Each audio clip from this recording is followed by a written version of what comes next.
할렐루야, 은혜성산교회 김한기 목사입니다. 우리 삶에는 흐름이 있습니다. 무엇이든지 억지로 하거나 인위적으로 무리를 하게 되면 그 흐름이 깨어지고 그것에 따른 삶의 열매는 나쁘게 나타나기 마련이죠. 마치 흐르는 물과 같고 불어오는 바람과도 같습니다.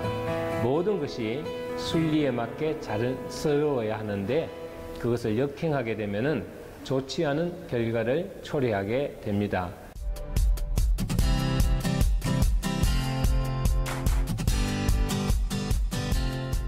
요즘 날씨가 너무 더워 연일 폭염 상태에 이르자 너무 찬 음식이나 에어컨 바람으로 냉방병에 걸리거나 설사를 하는 분들이 주위에 많습니다.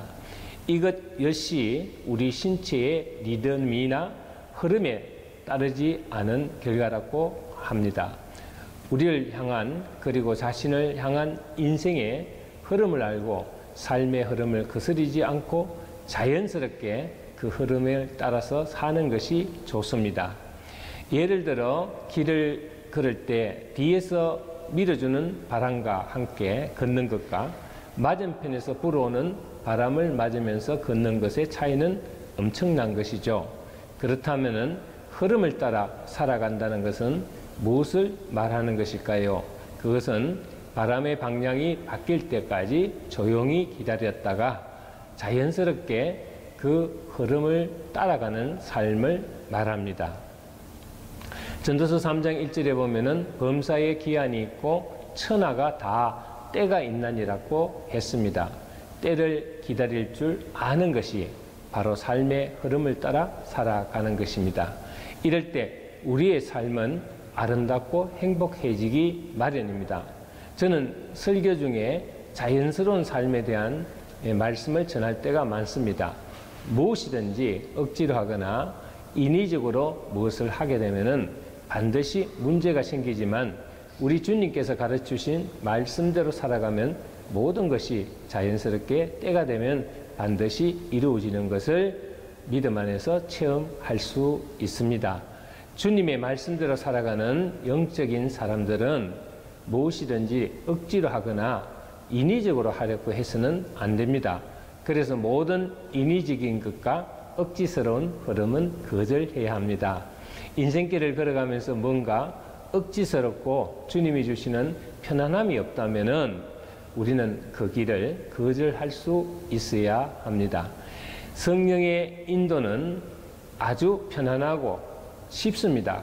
그러나 육의 노력으로 이루어지는 것은 온갖 애를 쓰고 힘을 다 쓰고와도 그 열매는 극히 빈약하고 형편없이 나타납니다. 오늘 본문 시편 127편 1절 2절 말씀을 보면은 하나의 삶이 소개되고 있습니다. 여호와께서 집을 세우지 아니하시면은 세우는 자의 수고가 헛되며 여호와께서 성을 지키지 아니하시면은 파수꾼의 깨어 있음이 헛되도다. 너희가 일찍이 일어나고 늦게 누우며 수고의 떡을 먹음이 헛되도다.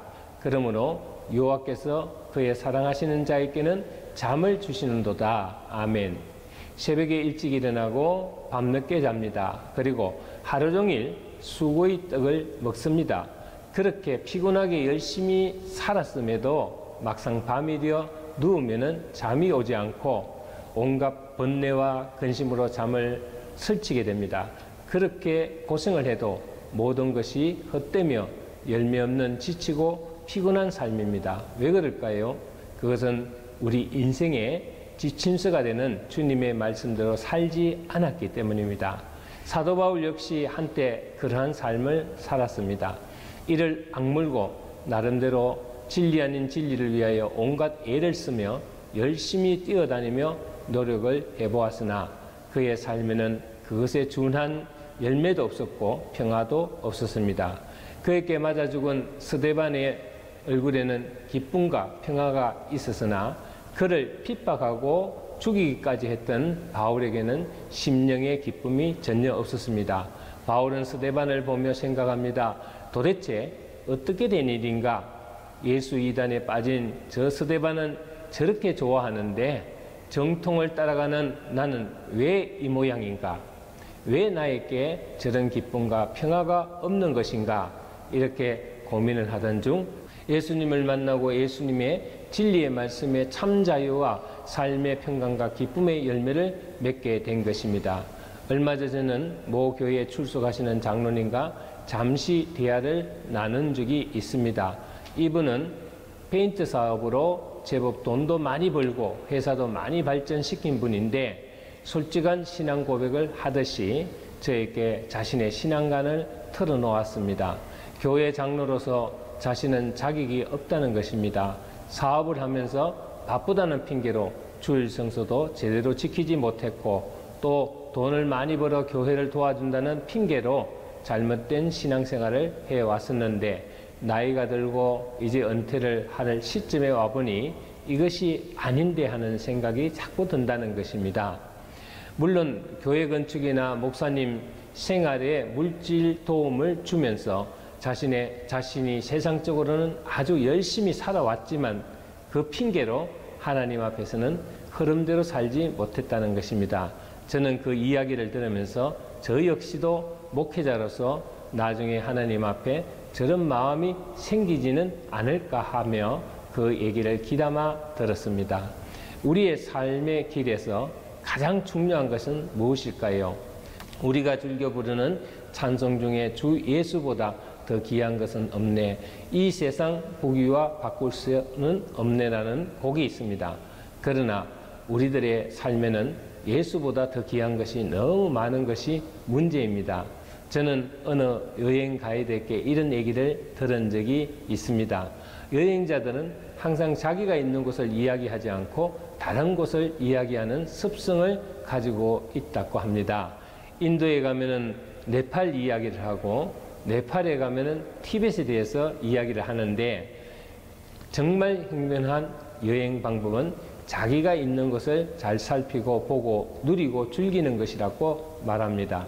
한국에 사는 적지 않은 사람들이 외국의 삶을 동경합니다. 그리고 툭하면 이놈의 나라 어디 살기 좋은 곳으로 이민이나 갈까 보다 하는 말하는 분들이 들어 있습니다. 저 역시 미국에서 이민교회를 할 때 성도들 대부분이 한국에 있을 때가 좋았다는 얘기를 종종 하면서 고국을 그리워하는 것을 많이 보았습니다. 동경이나 그리움이 나쁜 것은 아니지만은 중요한 것은 현실의 삶에 충실하며 자족하며 기쁘게 살아야 합니다. 왜냐하면 기쁨과 자유 그리고 평안은 우리들 영혼에서 비롯되는 것입니다. 그것은 생각하는 습관이나 삶의 모습에서 나오는 것이지 환경에서 오는 것은 아니기 때문입니다.